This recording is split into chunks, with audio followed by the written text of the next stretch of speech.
إن الحمد لله نحمده ونستعينه ونستغفره ونعوذ بالله من شرور أنفسنا ومن سيئات أعمالنا من يهده الله فلا مضل له ومن يضلل فلا هادي له وأشهد أن لا إله إلا الله وحده لا شريك له وأشهد أن محمدا عبده ورسوله يا أيها الذين آمنوا اتقوا الله حق تقاته ولا تموتن إلا وأنتم مسلمون يا أيها الناس اتقوا ربكم الذي خلقكم من نفس واحدة وخلق منها زوجها وبث منهما رجالا كثيرا ونساء واتقوا الله الذي تساءلون به والأرحام إن الله كان عليكم رقيبا يا أيها الذين آمنوا اتقوا الله وقولوا قولا سديدا يصلح لكم أعمالكم ويغفر لكم ذنوبكم ومن يطع الله ورسوله فقد فاز فوزا عظيما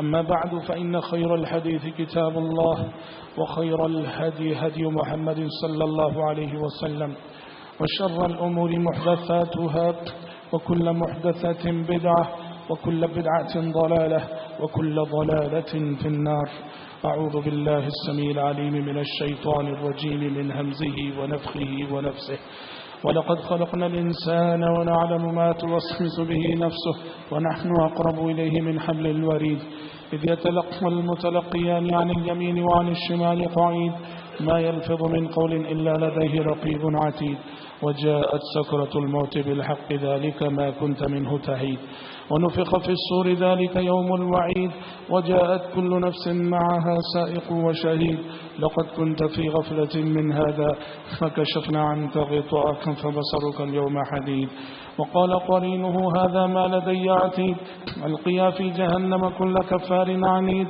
مناع للخير معتد مريب الذي جعل مع الله إلها آخر فألقيه في العذاب الشديد قال قرينه ربنا ما أطغيته ولكن كان في ضلال بعيد قال لا تختصموا لدي وقد قدمت إليكم بالوعيد ما يبدل القول لدي وما أنا بظلام للعبيد وقال عز وجل وما أمروا إلا ليعبدوا الله مخلصين له الدين حنفاء ويقيموا الصلاة ويؤتوا الزكاة وذلك دين القيمة.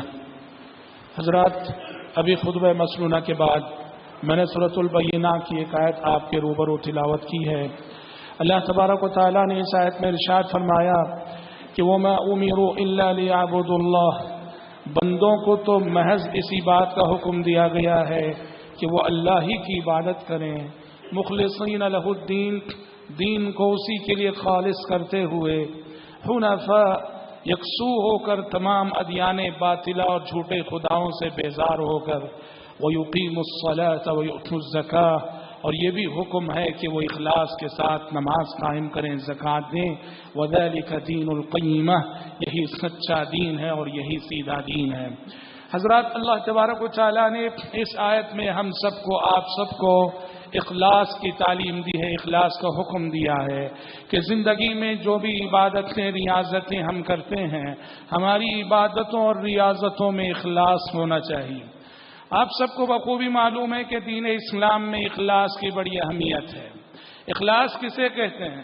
عمل کرنے والا جب عمل کرتا ہے اس کے سامنے بس ایک ہی مقصد ہونا چاہیے کہ میری نمازیں، میرے روزے، میرا حج، میری زکوٰۃ، میرا صدقہ، میری تلاوت، میرا ذکر، میری دین پر استقامت، میرے اخلاق، میرے کیریکٹر، ان سب کا ایک ہی مقصد ہے کہ میرا رب مجھ سے راضی ہو جائے، اللہ کی خوشنودی مجھے مل جائے، میں اللہ کی نظروں میں مقبول ہو جاؤں، اللہ کی نظروں میں منظور ہو جاؤں، اس کی بنائی ہوئی جنت کا حقدار بن جاؤں، اس کی بنائی ہوئی جہنم سے بچ جاؤں.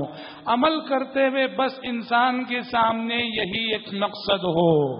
اس کے ساتھ شہرت، ریاکاری، ناموری، دکھاوا، لوگوں کی تعریفیں، دنیاوی مفادات، دنیاوی فائدے، یہ سب اگر ہمارے عمل سے جڑ جاتے ہیں، ہماری نیت سے جڑ جاتے ہیں، تو سمجھیے کہ یا تو ہمارے اخلاص میں کمی آ گئی یا پوری طرح ہمارا اخلاص ختم ہی ہو گیا، چلا ہی گیا۔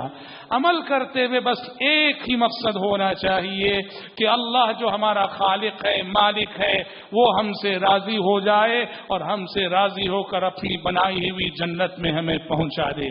یہ وہ عظیم صفت ہے کہ جس کی تعلیم قرآن مجید کی بے شمار آیتوں میں دی گئی، اور اس صفت کی اہمیت کے پیش نظر قرآن کی بیشتر آیتوں میں اخلاص کی تعلیم پیارے نبی سے مخاطب ہو کر دی گئی کہ امت بھی آپ صلی اللہ علیہ وسلم کے خطاب میں ضمناً مخاطب ہے۔ اللہ نے کہا قل انی امرت ان اعبد اللہ مخلصا لہ الدین، اے پیغمبر فرما دیجئے مجھے تو اسی بات کا حکم ہے کہ میں پورے اخلاص کے ساتھ اللہ ہی کی عبادت کروں۔ ایک دوسری آیت میں فرمایا گیا قل ان صلاتی ونسکی ومحیای ومماتی للہ رب العالمین، اے پیغمبر آپ فرما دیجئے میری نماز، میری قربانیاں، میرا جینا، میرا مرنا سب کچھ اس اللہ کے لیے جو کہ رب العالمین ہے۔ ایسی بے شمار آیتیں ہمیں ملتی ہیں جن آیتوں میں پیارے نبی صلی اللہ علیہ وسلم سے مخاطب ہو کر اللہ تبارک و تعالیٰ نے اخلاص نیت اور اخلاص عمل کا حکم دیا ہے۔ حضرات، اخلاص یہ قبولیت عمل کی اساسی شرط ہے۔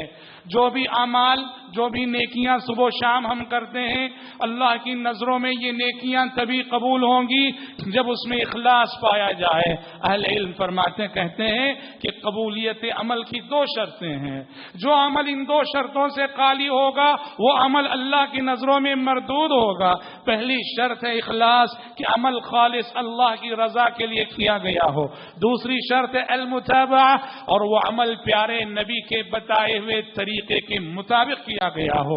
عمل میں اگر ان دونوں میں سے کوئی ایک شرط بھی مفقود ہو جائے، عمل پیارے نبی کے طریقے کے مطابق ہے پر کرنے والے کی نیت میں اخلاص نہیں ہے، مردود ہے، یا کرنے والا بڑی اخلاص نیت سے عمل کر رہا ہے پر پیارے نبی کے طریقے کے مطابق نہیں ہے، عمل مردود ہے۔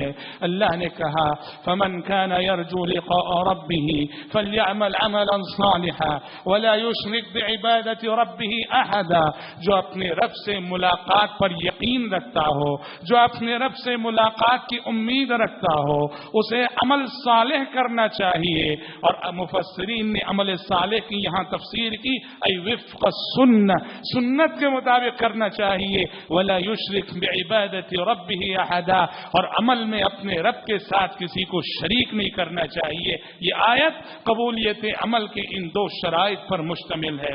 حضرات، اخلاص ہمارے اور آپ کے عمل کی قیمت ہے۔ ہم جو بھی عمل کرتے ہیں، اجر و ثواب جو مرتب ہوتا ہے، یہ عمل کی مقدار کو دیکھ کر نہیں، ہماری نیکیوں اور ہمارے اعمال صالحہ پر اللہ کے پاس جو اجر و ثواب ملتا ہے یہ ہمارے اخلاص کی بنیاد پر ملتا ہے۔ عمل آپ نے چھوٹا کیا مگر بڑے اخلاص سے کیا، چھوٹا عمل کر کے بھی آپ بڑا عظیم اجر و ثواب پائیں گے۔ یہی وجہ ہے کہ پیارے نبی نے فرمایا کہ اتقوا النار ولو بشق تمرہ، نار جہنم سے بچ جاؤ بھلے سے آدھا کھجور صدقہ کر کے صحیح۔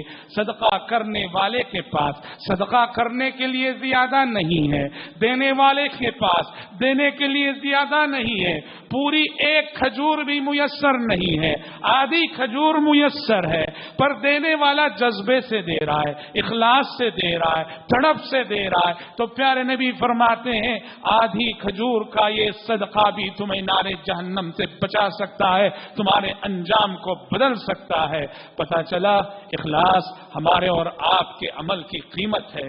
حضرات، مخلص بندے شیطان پر بڑے گراں گزرتے ہیں۔ شیطان کو اخلاص کی اس صفت سے بڑا بیر ہے۔ شیطان کے لیے مخلص بندوں کو بہکانا اور گمراہ کرنا آسان نہیں ہے، اور اس کا اقرار اور اعتراف وہ روز اول ہی اللہ کے پاس کر چکا جب اس نے کہا قال رب بما اغويتني لأزينن لهم في الارض ولأغوينهم اجمعين الا عبادك منهم المخلصين۔ کہا کہ پروردگارا تو قیامت تک کے لیے قیامت تک کے لیے میں تیرے دربار سے دھتکار دیا گیا، ہمیشہ کے لیے میں تیرے دربار سے دھتکار دیا گیا. اب زمین میں میرا مشن یہ ہے، تیرے بندوں کو بہکاؤں گا، تیرے بندوں کو گمراہ کروں گا، تیرے بندوں کو غلط راستے پر ڈالوں گا. ہاں، تیرے بندوں کی ایک قسم ایسی ہے جن پر میرا کوئی حربان نہیں چلے گا، جہاں میری کوئی تدبیر کام نہیں آئے گی. یہ کون ہے؟ یہ تیرے مخلص بندے، مخلص اللہ کے منتخب بندے. اور مخلص وہ ہوتا ہے جو مخلص ہوتا ہے، جو مخلص ہوتا ہے، اللہ کا ہوتا ہے. اللہ کی نظروں میں وہ مخلص بولتے ہیں منتخب کو، اور اللہ کی نظروں میں وہ منتخب ہوتا ہے جو اسی کا ہوتا ہے، اسی کے لیے جیتا ہے، اسی کے لیے مرتا ہے. شیطان نے اقرار کر لیا تیرے جو چنندہ بندے ہیں، منتخب بندے ہیں، مخلص بندے ہیں، میں انہیں بہکا نہیں سکتا، میں انہیں گمراہ نہیں کر سکتا.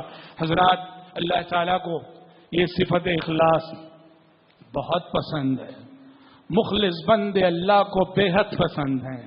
اخلاص بندوں کی زندگی میں جہاں بھی نظر آئے اور جس شکل میں بھی نظر آئے، اللہ کے پاس جذبہ اخلاص کی بڑی قدر ہے.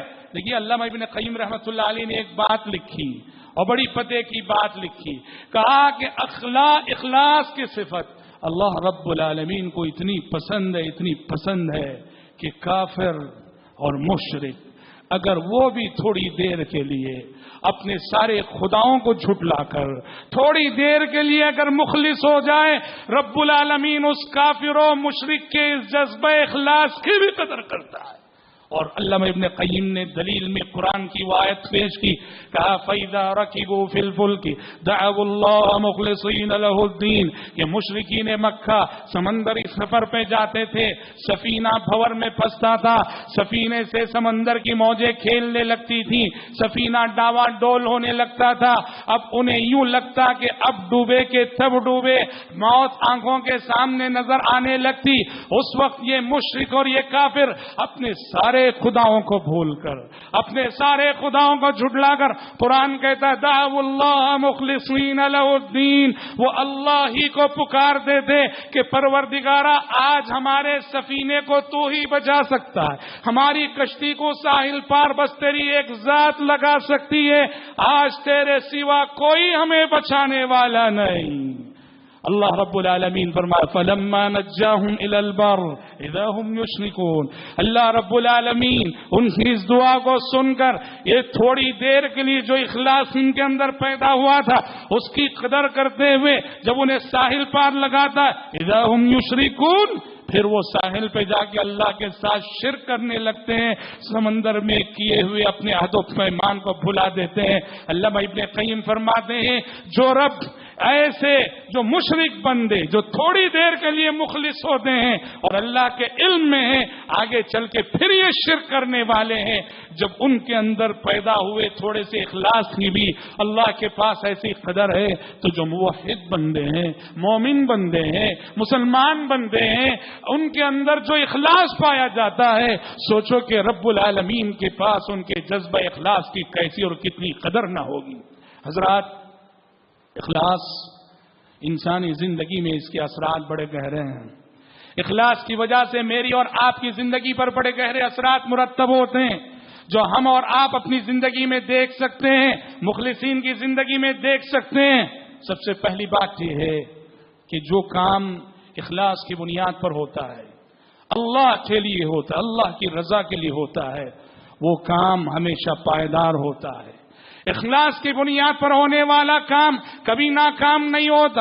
اخلاص کی بنیاد پر اٹھنے والا قدم کبھی نامراد نہیں ہوتا. اخلاص کی بنیاد پر ہونے والا کام ہمیشہ قائم اور دائم رہتا ہے. اخلاص کی بنیاد پر ہونے والے عمل کی اللہ کی جانب سے حفاظت ہوتی ہے.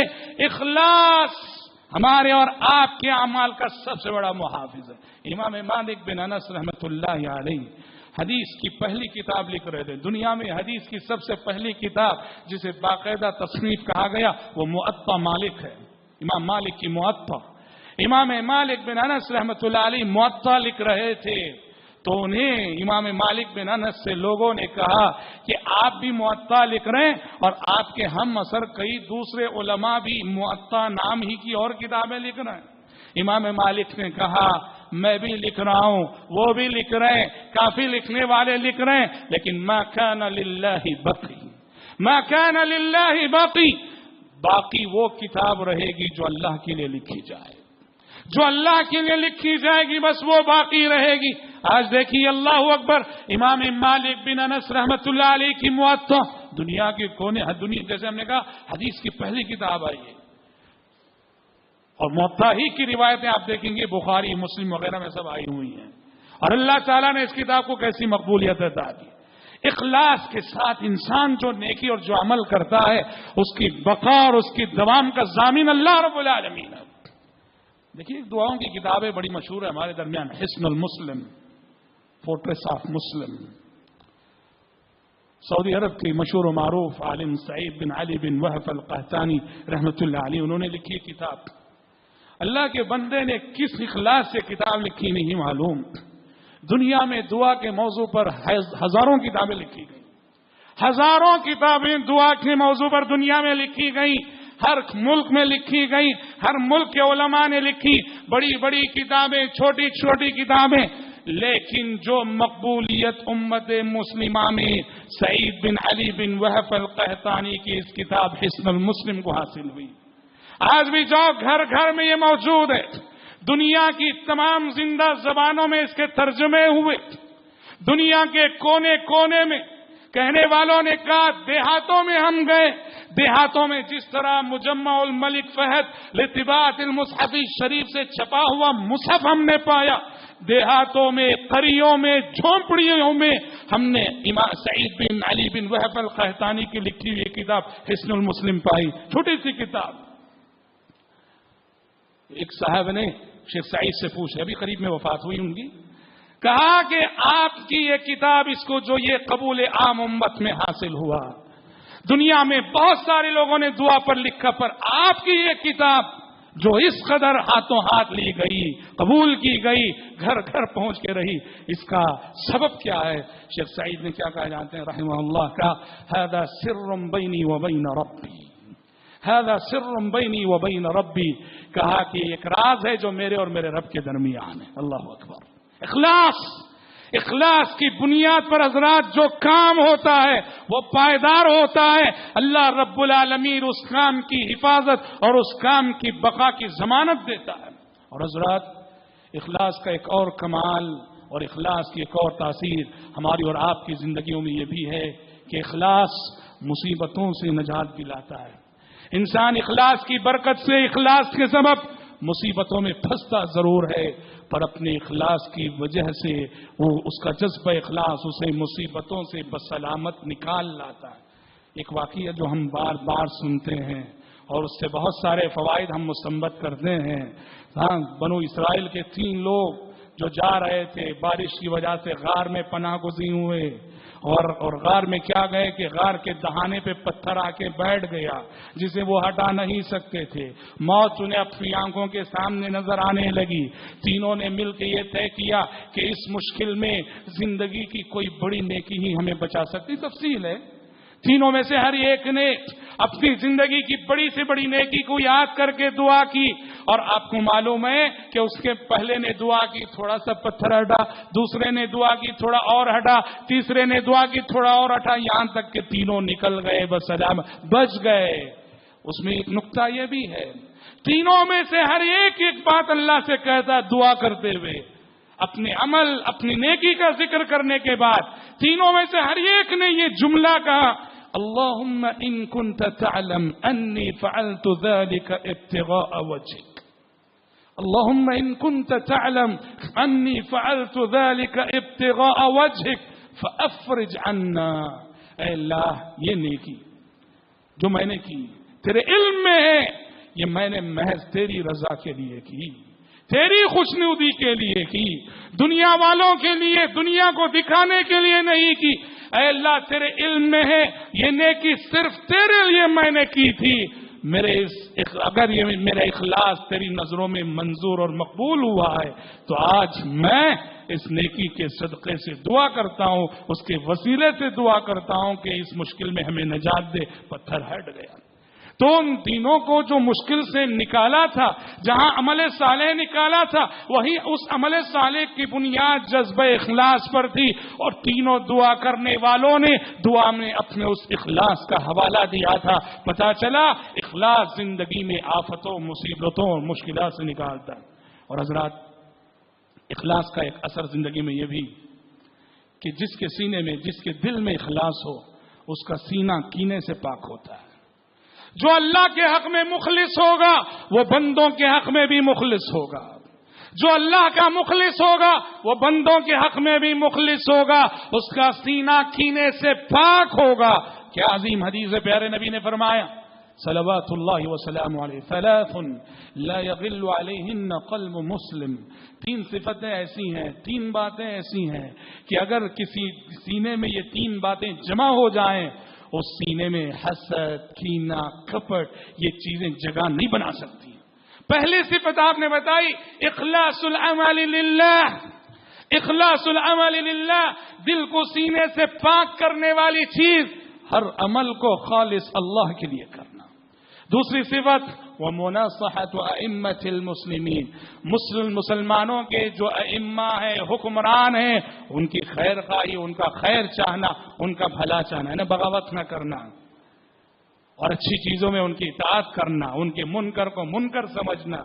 ومناصحۃ ائمۃ المسلمین، اور تیسری چیز آپ نے بتایا وَلُزُومُ جَمَاعَتِهِمْ، مسلمانوں کی اجتماعیت اور یونٹی کو لازم پکڑنا۔ آپ نے کہا یہ تین صفتیں جو شخص اپنے اندر پیدا کر لے، اس سینے میں، اس دل میں کبھی کینہ، کپٹ، حسد جیسے جذبات جمع ہی نہیں ہو سکتے۔ حضرات، اخلاص کا ایک اثر یہ بھی ہوتا ہے کہ اخلاص انسان کو اس کے نفس کے شر سے بچاتا ہے۔ ہمارے اور آپ کے نفس کا شر یہ بہت بڑا شر ہے، بہت بڑا شر ہے۔ نفس پرستی بہت بڑا منکر ہے نفس پرستی، جیسے ہم نے اس سے پہلے بتایا تھا۔ شیطان اللہ کے دربار سے دھتکارا گیا، کس لیے؟ اس نے شرک نہیں کیا اللہ کے ساتھ۔ ابلیس کیوں ہوا؟ اس نے اللہ کے ساتھ شرک نہیں کیا، اس نے نفس پرستی کی تھی۔ انا خیر من کہا تھا، میں سجدہ کروں آدم کے لیے، میں جو آگ سے بنا ہوں، اور آگ جس کی صفت ہے اونچا ہونا، بلند ہونا، اس آدم کے لیے سجدہ کروں جو مٹی سے بنائے، جس مٹی کی صفت ہے دبنا۔ ابلیس اس لیے ہوا کہ اس نے اللہ کے سامنے نفس پرستی کی۔ نفس پرستی اتنی بری بلا ہے، اخلاص کی برکت ہے، اخلاص انسان کو نفس پرستی سے بچاتا۔ کیسے بھائی؟ دیکھو، شیطان کی ایک چال یہ ہوئی ہے، شیطان انسان کو بسا اوقات عبادتوں کے راستے سے بھی بہکاتا ہے۔ کیسے بہکاتا ہے؟ میں صف اول کا نمازی ہوں، فلاں ہوں، شیطان میرے اندر میری عبادتوں کا غرور پیدا کرتا ہے۔ اب میں تھوڑا کیا عبادت کرنے لگا، اپنی عبادتوں پہ مغرور ہو گیا، دنیا والوں کو سب حقارت کی نظروں سے دیکھتے پھر رہا ہوں۔ شیخ سعدی رحمۃ اللہ علیہ لکھتے ہیں، ہم سفر میں تھے، رات چلتے، ایک جگہ ہم نے پڑاؤ کیا، سب سو گئے سارے قافلے والے، ہمارا ایک ساتھی جاگا اور جا کر اس نے تہجد پڑھی۔ اچھا ٹھیک، تہجد پڑھنے کے بعد صبح تک وہ اپنے ساتھی جو دوسرے سوئے ہوئے تھے ان پہ تبصرے کرتے ہوئے بیٹھا رہا، کیسے غافل لوگ ہیں، سوئے پڑے ہیں، ایسے ہیں ویسے ہیں۔ شیخ سعدی نے کہا تہجد پڑھ کے نہ پڑھنے والوں کو حقیر سمجھ کر ان پہ تبصرے کرنے سے بہتر تھا کہ تو بھی سویا رہتا، ڈائریکٹ فجر کے لیے اٹھتا۔ شیطان عبادت کے راستے سے، دین کے راستے سے غرور پیدا کرتا ہے۔ اخلاص کی علامت یہ ہے، اخلاص انسان کو اس غرور سے بچاتا ہے، اس غرور سے بچاتا ہے۔ مخلص انسان اللہ کی عبادت کر کے بھی اس کے اندر عاجزی رہتی ہے۔ وہ جتنا زیادہ عبادت کرتا ہے اس قدر اس کے اندر تواضع پیدا ہوتا ہے، اس قدر اس کے اندر انکساری پیدا ہوتی ہے، اس قدر اس کے اندر نرمی پیدا ہوتی ہے، اس قدر وہ لوگوں کے ساتھ ملتے ہوئے ہسمکھ چہرے سے ملتا ہے، مغرور چہرے سے نہیں ملتا، مغرور مزاج سے نہیں ملتا، مغرور طبیعت سے نہیں ملتا۔ یہ اخلاص کی علامت ہے۔ اخلاص کی کمی ہے جو انسان اپنی عبادتوں اور ریاضتوں کے راستے سے غرور کا شکار ہوتا ہے۔ اور حضرات، اخلاص کے ثمرات بڑے عظیم ہیں۔ اخلاص کس شکل میں پھل دے گا، اخلاص کا نتیجہ کس شکل میں ظاہر ہوگا، اخلاص کی وجہ سے سبحان اللہ کیا کیا نتائج۔ ایک چھوٹا سا مشورہ جو اخلاص پر مبنی ہو، ایک چھوٹی سی نصیحت جو اخلاص سے کی جائے، ایک چھوٹی سی گفتگو جو اخلاص سے کی جائے، ایک چھوٹا سا عمل جو اخلاص سے کیا جائے، ایک چھوٹی سی نیکی جو اخلاص سے کی جائے، وہ کیسے کیسے عظیم نتائج پیدا کرے گی۔ حافظ عبد الغنی المقدسی رحمۃ اللہ علیہ 6 صدی ہجری کے جانے مانے محدث ہیں۔ حافظ عبد الغنی المقدسی رحمۃ اللہ علیہ، ان کی سوانح حیات اور ان کے حالات زندگی میں واقعہ موجود ہے۔ وہ حکمران وقت نے انہیں جیل میں ڈال دیا تھا، جیل میں تھے وہ، جیل میں ان کے ساتھ بہت سارے یہودی تھے، نصارا تھے، کرسچن تھے۔ ایک رات حافظ عبد الغنی المقدسی رحمۃ اللہ علیہ جیل میں کھڑے ہوئے تہجد پڑھنے کے لیے، بڑے خشوع و خضوع کے ساتھ انہوں نے تہجد پڑھی۔ تہجد پڑھ کے گریہ و زاری کے ساتھ رو رو کر اللہ تبارک و تعالیٰ سے بڑے اخلاص سے دعائیں کی۔ جیل کے ان کے ساتھی جو یہودی تھے، کرسچن تھے، وہ دیکھتے رہے ان کی گریہ و زاری کو، ان کی عبادت کو، ان کی ریاضت کو، ان کے تڑپنے کو، اللہ کی جناب میں ان کی تواضع کو، ان کی انکساری کو، کس طرح وہ اللہ کی جناب میں اپنی پیشانی کو رگڑ رگڑ کے رو رہے ہیں۔ صبح ہوئی، جیل کے نگہبان کے پاس گئے۔ کون؟ وہ یہودی، وہ نصارا جنہوں نے رات ان کی خشوع خضوع والی عبادت دیکھی تھی، کہنے لگے ہم سب قبول اسلام کا اعلان کرتے ہیں، ہم سب مسلمان ہوا چاہتے ہیں۔ جیلر نے کہا کیا عبد الغنی نے تبلیغ کی ہے؟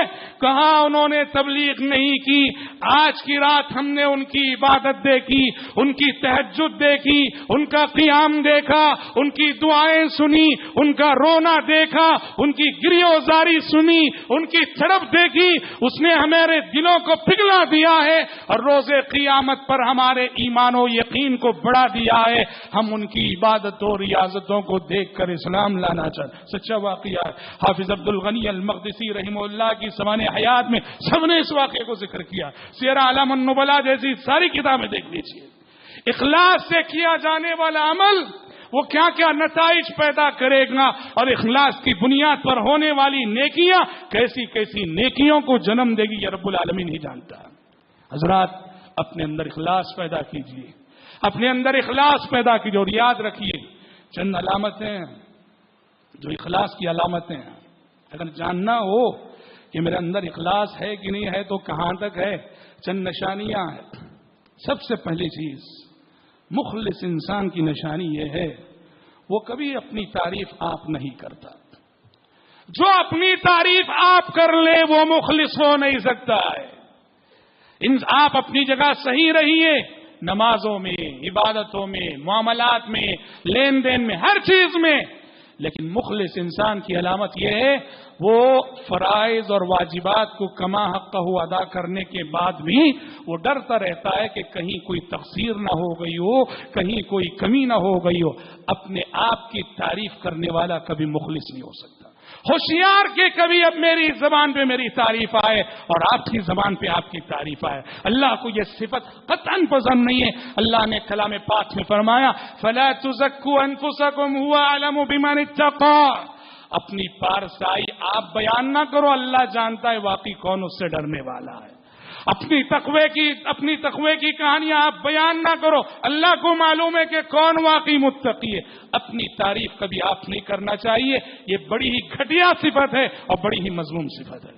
دوسری صفت، دوسروں کی تعریف اور دوسروں کی مذمت کو بھی کیئر نہ کیجیے۔ مخلص انسان کی علامت ہے وہ اپنے فرائض اور واجبات کو ادا کرتا رہتا ہے، اپنی ذمہ داریوں کو ادا کرتا رہتا ہے، اس کی نمازیں جاری ہیں، اس کی ریاضتیں جاری ہیں، اس کا بزنس ایمانداری کے ساتھ جاری ہے، سب کچھ۔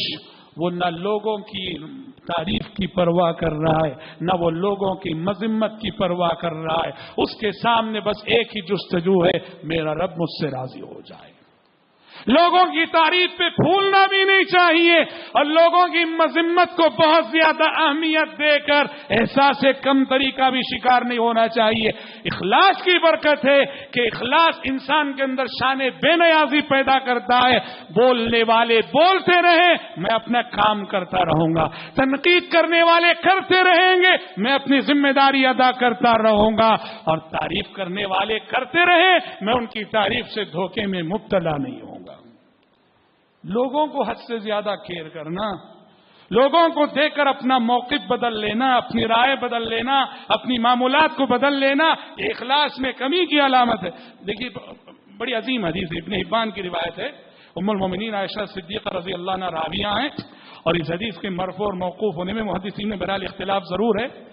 آپ صلی اللہ علیہ وسلم نے فرمایا من التمس رضا اللہ بسخط الناس رضی اللہ عنہ وارضى عنہ الناس، جو اللہ کو راضی کرنے کے لیے لوگوں کو ناراض کر بیٹھے، جو اللہ کو راضی کرنے کے لیے لوگوں کو ناراض کر بیٹھے، اس بندے سے اللہ بھی راضی ہوگا، اور جو آج جو لوگ اس سے ناراض ہوئے اللہ کل انہیں اس سے راضی کر دے گا، لوگ بھی کل اس سے راضی ہو جائیں گے۔ اور اس کے مقابلے میں آپ نے فرمایا وَمَنِ الْتَمَسَ رِضَى النَّاسِ بِسَخَطِ اللَّهِ، جو لوگوں کو خوش کرنے کے لیے اللہ کو ناراض کر لے، لوگوں کو خوش کرنے کے لیے اللہ کو ناراض کر لے، سخط اللہ علیہ واسخط الناس علیہ، اللہ بھی اس بندے سے ناراض ہوگا۔ اور آج جو لوگ اس کی واہ واہ کر رہے ہیں، یہ شاباشی زیاد دین نہیں چلے گی، کل کے روز آج جن کو اس نے خوش کیا تھا ریاکاری کے ذریعے سے، اللہ کل ان لوگوں کو بھی اس سے ناراض کر دے گا۔ اللہ کی خوشنودی کو مقصد حیات بناؤ، اللہ کی رضا کو مقصد حیات بناؤ، اللہ رب العالمین کی رضا آپ کو ملے گی، اور مخلوق کی رضا بھی خود بخود ملے گی۔ اور حضرات، اخلاص کی تیسری علامت جو ہم نے اس سے پہلے بھی بیان کیا آپ کے سامنے، کہ دین کے حوالے سے جو کام اور جو خدمت ہم کرنا چاہتے ہیں، وہی کام اور وہی خدمت ہم سے پہلے اگر کوئی دوسرا کرتا ہے، اسے دیکھ کر ہمیں خوشی ہونی چاہیے۔ یہ اخلاص کی دلیل ہے، یہ اخلاص کی علامت ہے۔ میں جو کام کرنا چاہ رہا تھا وہ کام آپ کر رہے ہیں، اور آپ کو دیکھ کے میں جل رہا ہوں، کسی طرح رکاوٹ ڈالنے کی کوشش کر رہا ہوں، یہ دلیل ہے میرے ریاکار ہونے کی، یہ دلیل ہے میرے حاسد ہونے کی، یہ دلیل ہے کہ میرے اندر اخلاص نہیں ہے، میرے اندر خلوص نہیں ہے۔ اخلاص کی علامت ہے، مخلص انسان کبھی نام پہ نہیں جاتا، اس کی نظر ہمیشہ کام پہ ہوتی ہے، وہ کام چاہتا ہے چاہے جس سے بھی ہو، جو کام میں کرنا چاہ رہا تھا وہ آپ کر رہے ہیں، مجھے خوشی ہونی چاہیے، اور جو کام آپ کرنا چاہ رہے تھے وہ میں کر رہا ہوں تو آپ کو خوشی ہو رہی ہے۔ اخلاص کی علامت ہے۔ حضرات، شریعت میں آپ سب کو معلوم ہے کہ رات کے آخری جو رات کا آخری حصہ ہے اس کی بڑی فضیلت ہے، رات کے آخری پہر میں ہونے والی عبادتوں کی بڑی فضیلت ہے، تہجد کی بڑی فضیلت ہے۔ کیوں یہ کہا گیا کہ رات کے آخری پہر اللہ تعالیٰ دنیاوی آسمان پہ تشریف لاتا اور پوچھتا ہے کوئی مانگنے والا جسے نوازوں، ہے کوئی گناہوں سے معافی مانگنے والا جسے معاف کروں؟ کیوں یہی گھڑی؟ اس لیے اس گھڑی اور ان ساعتوں میں ہونے والی عبادت میں بڑا اخلاص ہوتا ہے۔ ساری مخلوق سوئی ہوئی ہے، ساری مخلوق غافل ہے، ایسے میں ایک بندہ اٹھتا ہے اپنے کمرے میں اکیلا تہجد پڑھ رہا ہے، قرآن پڑھ رہا ہے، اللہ سے مانگ رہا ہے، ذکر کر رہا ہے۔ اخلاص کی اس سے بڑی دلیل کیا ہے کہ وہ دنیا کو دکھانا نہیں چاہ رہا، وہ دنیا کو خوش کرنا نہیں چاہ رہا، وہ صرف اور صرف اللہ کی رضا چاہ رہا ہے۔ چونکہ وہ گھڑی، وہ وقت ریاکاری کے تمام امکانات سے پاک ہوتا ہے، وہ وقت ریاکاری کے تمام شوائب سے پاک ہوتا ہے، اسی لیے اس گھڑی کی فضیلت آئی ہے، اور اس گھڑی میں ہونے والی عبادتوں کی فضیلت آئی ہے۔ وَرَجُلٌ ذَكَرَ اللَّهَ خَالِيًا فَفَاضَتْ عَيْنَاهُ، کہ وہ بندہ جو تنہائی میں اللہ کو یاد کر کے آنسو بہائے، تنہائی کے ان آنسوؤں کی اللہ کے پاس بڑی فضیلت ہے۔ ضرورت ہے کہ آج ہم سب اخلاص کی عظیم صفت اپنے اندر پیدا کریں، ریاکاری اور دکھاوے جیسی مذموم صفات سے اپنے آپ کو بچائے رکھیں، اور اس سلسلے میں ہمیشہ اللہ تعالیٰ سے توفیق کے طالب بنے رہیں۔ دعا ہے رب العالمین سے اللہ تعالیٰ مجھ کہنے والے کو اور آپ سننے والوں کو زندگی میں ہر قدم اخلاص سے عمل اور اخلاص سے نیت کی توفیق عطا فرمائے۔ اللہ رب العالمین ہم سب سے جانتے بوجھتے یا انجانے میں بشر ہونے کے ناطے جو ریاکاری ہو جاتی ہے، اپنے فضل و کرم سے اللہ ہم سب کو معاف فرمائے، درگزر فرمائے، آمین۔ بارک اللہ لنا ولکم فی القرآن العظیم ونفعنا وإياكم بما فيه من الآيات والذكر الحكيم إنه تعالى جواد كريم ملك بر رؤوف رحيم رب حليم۔